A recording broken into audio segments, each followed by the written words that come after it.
15. október ár hvert þarf að taka gögn úr Mentor sem senda þarf til Hagstofunnar. Þessi gögn innihalda upplýsingar nemendur og starfsfólk grunnskólanna í landinu og því mikilvægt að allar upplýsingar séu rétt skráðar í Mentor.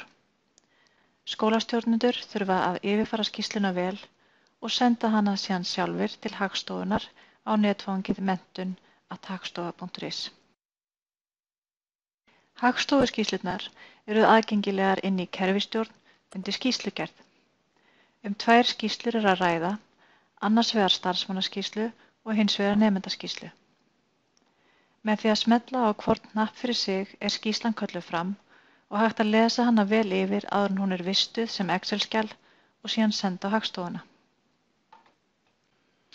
Starfsmannaskýrslan. Til að starfsmannaskýrslan sé rétt þarf að hafa allar starfsupplýsingar réttar eins og til dæmis starfsnúmerið.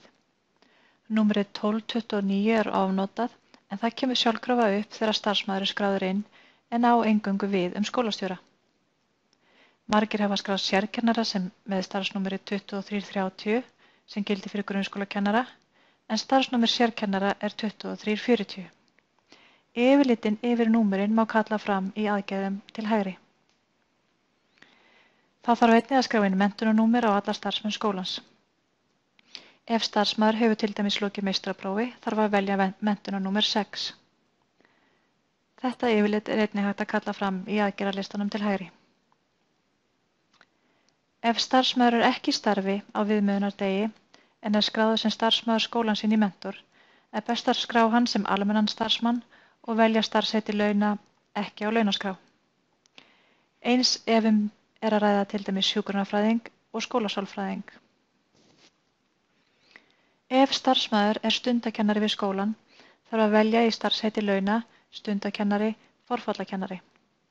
Þetta á við ef starfsmaður kennir fáar stundir í hverri viku yfir heila önn eða ár. Ef forfallakennari kemur inn tímabundi vegna forfalla þarf ekki að skrá starfshlutfall hans.